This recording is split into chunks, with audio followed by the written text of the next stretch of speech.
Thanks for coming back this week.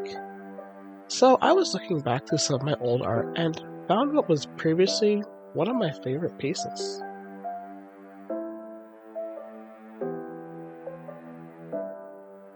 You guys, I can do so much better than this now. So that's what I'm doing today.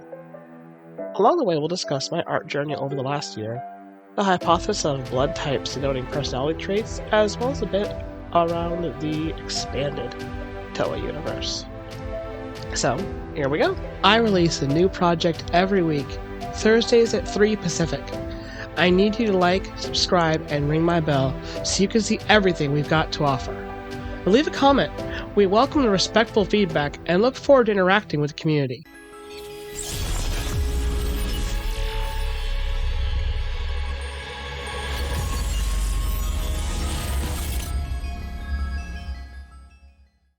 Well, first things first.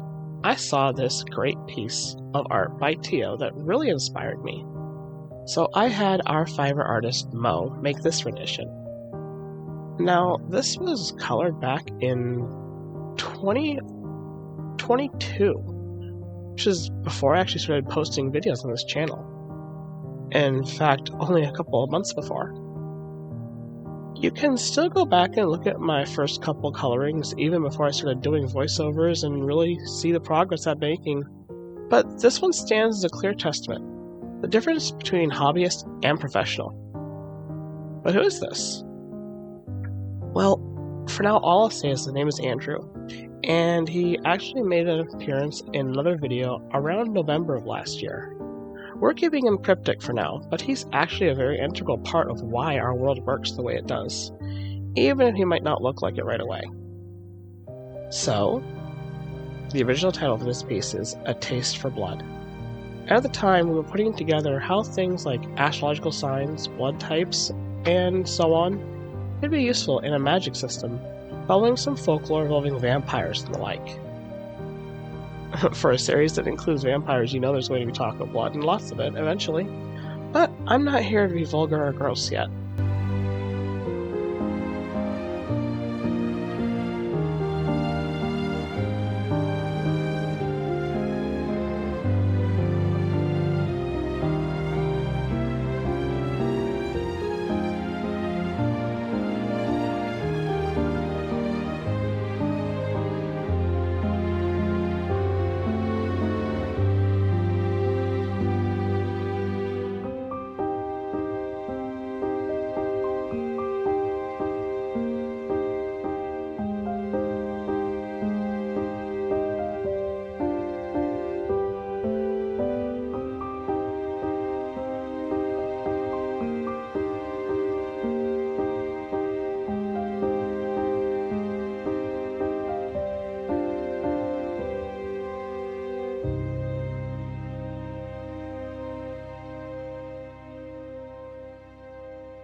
So, the use of blood in magic goes back as far as shamanic principles sparked by the imagination of science and medicine.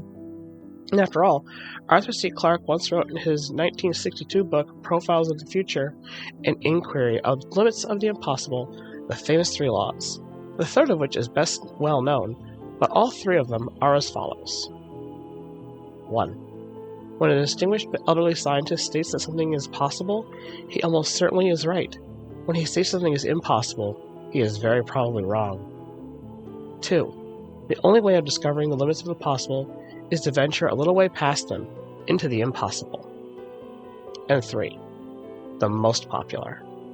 Any sufficiently advanced technology is indistinguishable from magic. But for us that means that magic is a blending of actual science, pseudoscience, as well as folkloric belief of the various cultures.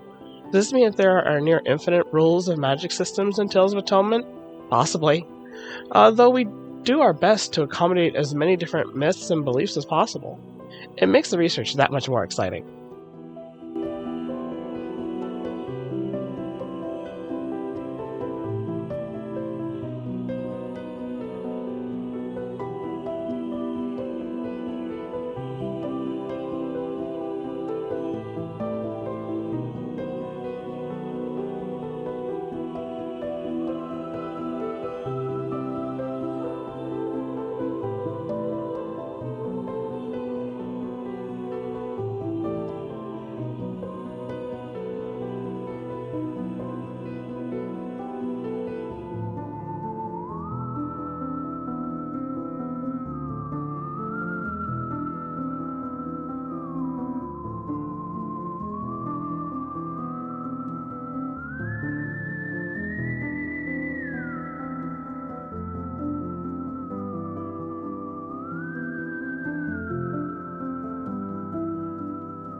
And knowing that, we actually go back to ancient Greece once again, and this time we're looking at humorism. This is the system of medicine detailing a supposed makeup of workings of the human body, and despite being completely disproven in the 1850s by germ theory, ends up serving somewhat as the basis for later pseudoscience involving blood in the modern era. The four humors are as follows. Blood. It was thought that the nutritional value of the blood was a source of energy for the body and the soul. Blood was believed to consist of a small portional amounts of the other three humors. This meant that taking a blood sample would allow for a determination of the balance of the four humors in the body. It was associated with a sanguine nature, enthusiastic, active, and social. The seasonal association of blood is the spring, because the natural characteristics found in individuals was associated with being hot and wet. Yellow bile was associated with a choleric nature, ambitious, decisive, aggressive, and short-tempered. It was thought to be fluid found within the gallbladder, or in excretions such as other excretions.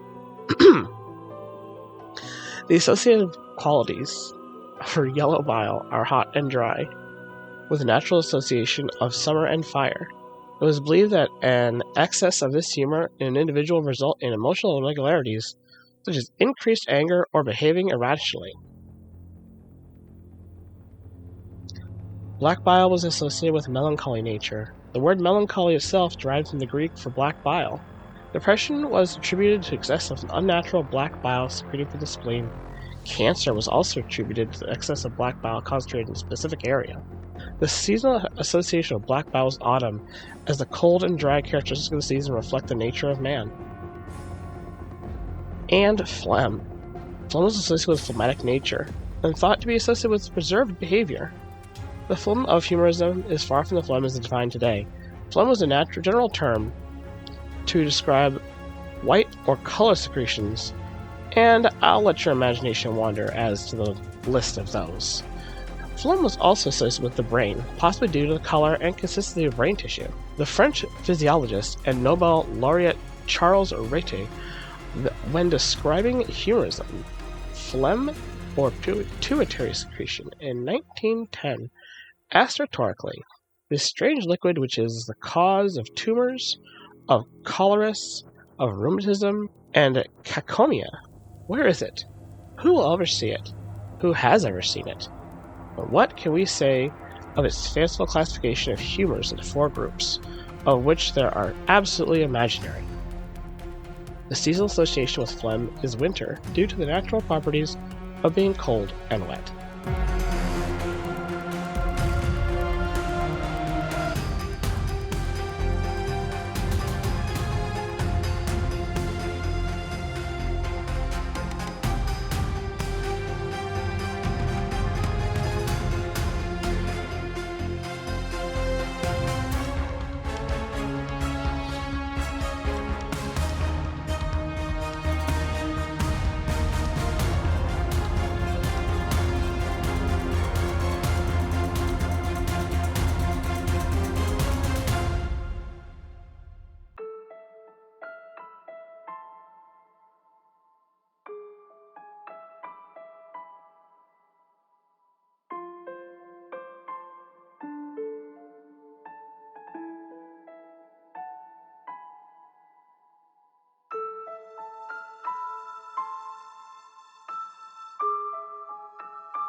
Later, these four humors would actually be unified with the four elements theory of Empedocles, because, according to the Roman physician Galen, these elements were used by Hippocrates in describing the human body with an association of the four humors. With yellow bile being fire, black bile earth, blood being air, and phlegm as water, medicinal care was primarily about helping the patient stay or return to their own personal natural balanced state.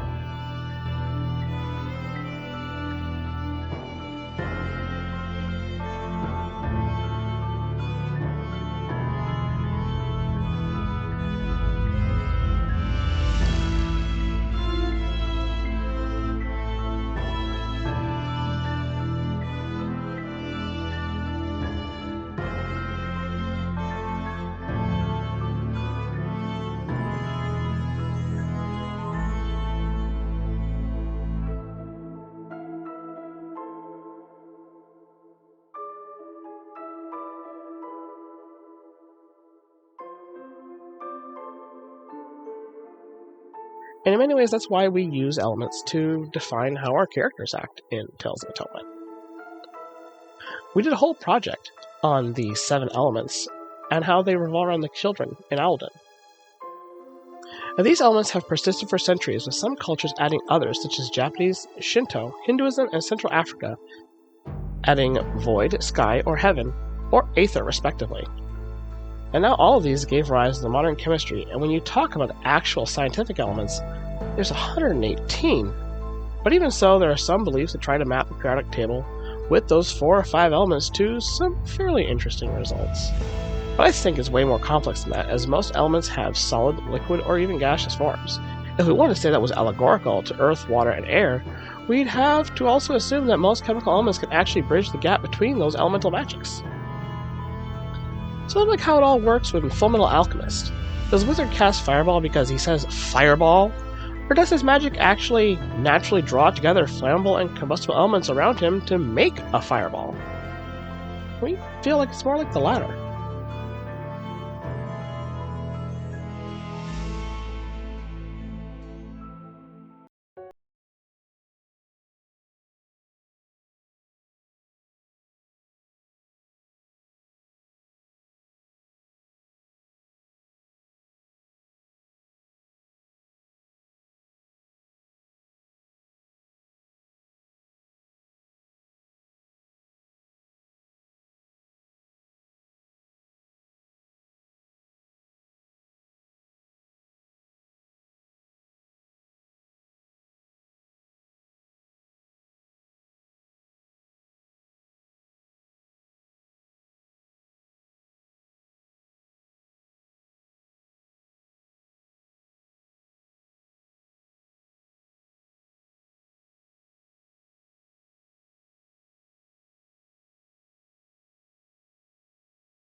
So now I know you're saying, but you guys have 7 elements. What does it all mean?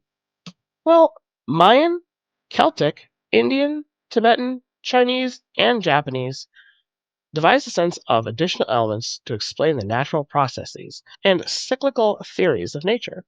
The elements of wood, metal, and aether. And here's where it gets interesting. We can draw the allegories pretty easy.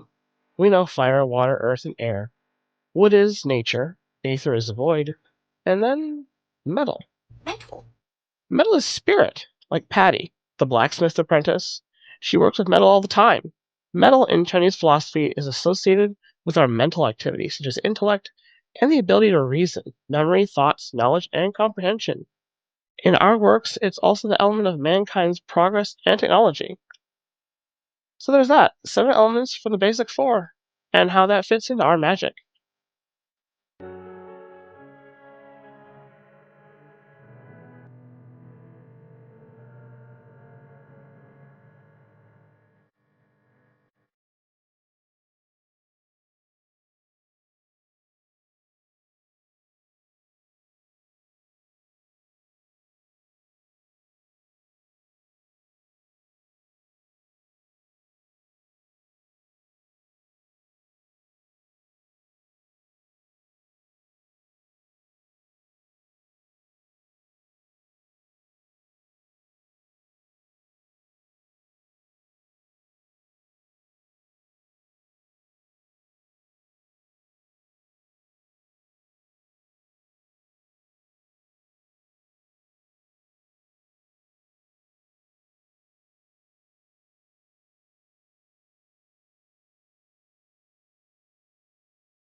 What about blood types?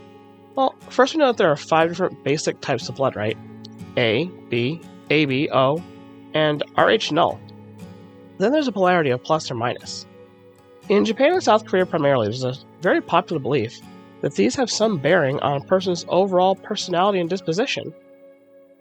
Now, of course, this is pseudoscience, like all forms of astrological reading, but it's also taken very seriously. So seriously, in fact, that many people in Japan and Korea have said they have been discriminated against because of their blood types. Employers have asked for blood samples during interviews despite the warnings they've been given. Children at schools have been split up according to blood type. The national softball team has customized training to fit each player's blood type. Companies have given work assignments according to their employees' blood type, and on. However, these episodes are thought to be more or less exaggerated, as well as horoscope prediction in Europe or the US, which is sometimes reported in Japan. No blood type harassment trials have ever been reported so far. In reality, most Japanese people do not think blood type determines their personalities, but rather affect them to some degree. And I really hope that's the case, that none of these have actually gone to trial. But it wouldn't surprise me if some personal disputes definitely do happen. For some reason, people love to discriminate against other people for a variety of really inane reasons.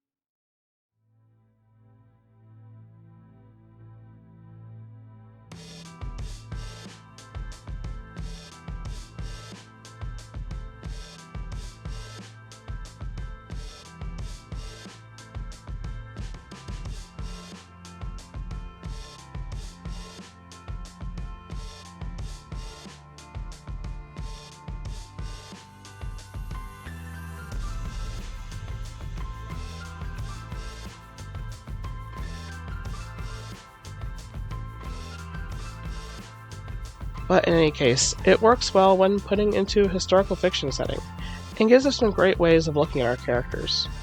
Those with A-type blood are said to be earnest, creative, sensible, reserved, patient, and responsible. They are perfectionists, but also hold themselves to a high standard. B-type blood are the doers, passionate, active-natured, creative, and strong. They are likely something like a field scientist, park ranger, or an extroverted witch.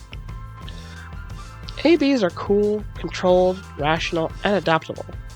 They're like the best of A's and B's mushed together, but they're also sometimes indecisive and stubborn. O-types are confident, self-determined, strong-willed, and intuitive, and they may also suffer from main character syndrome occasionally. The only type not included in this type of personality test is Rh null. Now, the Rh factor is what makes your blood plus or minus.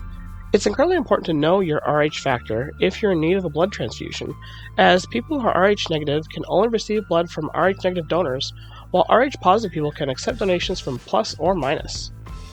Some anime fandoms have embellished on the blood type of personalities to say that those with negative blood types embody more of the negative connotations of those keywords. For example, instead of being simply passionate about something, someone with B negative blood may be downright zealous in their pursuits. I think that's interesting for character building, but there's also one more blood type I need to mention: Rh null. Now, this is an extremely rare blood type. Discovery Science reported back in 2019 that only 43 people across the entire world's population even have this type of blood that is categorized by a complete lack of antigens in the Rh system. This means they're neither negative or positive. Until 1961, doctors actually assumed that a person lacking all Rh antigens wouldn't even be able to survive outside of the mother's womb. That's rare. It's been called a golden blood by Dr. Terry Payrard, the director of National Immunohematology. Ooh, that's a word. And that's because it has the capacity to give to any person in the Rh system. It's a universal blood type. And so seriously, taking a moment here to say it, get your blood checked. And if you're Rh null, seriously consider donating. You'd be like a superhero.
blood type, element, star signs, all of these things have been used for centuries to determine curiosities about our fellow human beings and what our place is in the universe.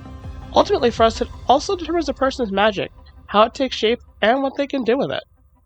Take Madeline, for instance. Being a water element, she has her easy time casting things that have to do with wet, cold, and refreshment in a healing context. Edna, her mother, is void, or aether. She has a gift for divination, secrets, and knowledge. So here's what I mean. If they were to cast the same ice spell, Madeline would focus more on drawing the water together and then cooling it down dramatically.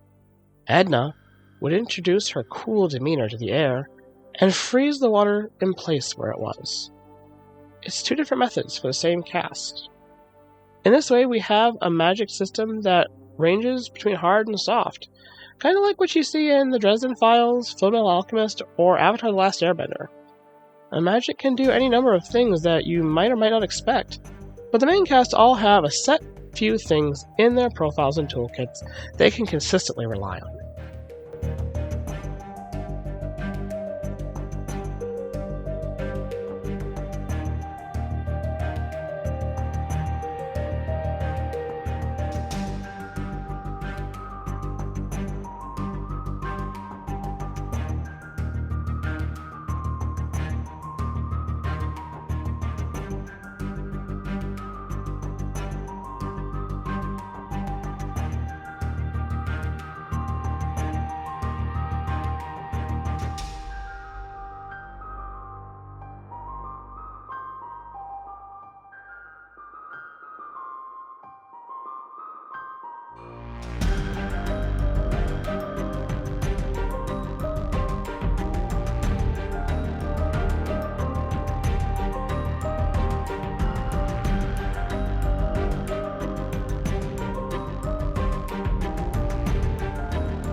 And, well, that's what I have for you on that. For now, these projects serve to enrich the lore, so make sure you stay invested. Many details about our characters' lives, backstories, and info like this exist all over these videos. Sort of like an attempt at an ARG of sorts. We've got a massive story and a universe to show you, and this is only the beginning. I can only imagine where my art might be in the next couple of years. I've taken a lot of inspiration from various channels that I watch. Drawfeed, Jazza, Lavender Town, and Moxie Draws are some of my personal favorites.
And there we go. Just look at that comparison.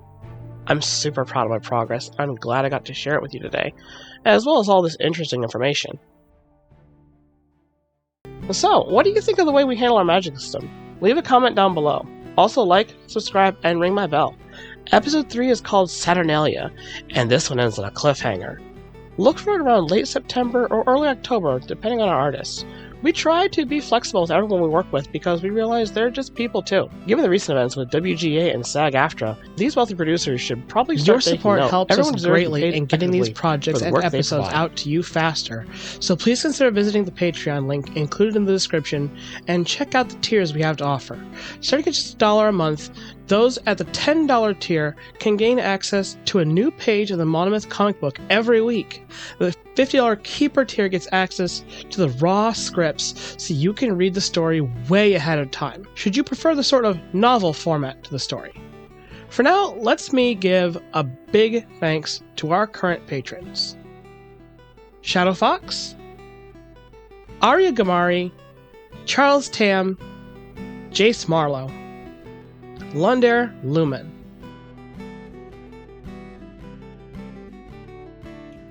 Also, with that being said, this week's artist was Mo on Fiverr. Their link is in the description right above our Patreon link. If you like this art style, please go and commission them. So, until next week.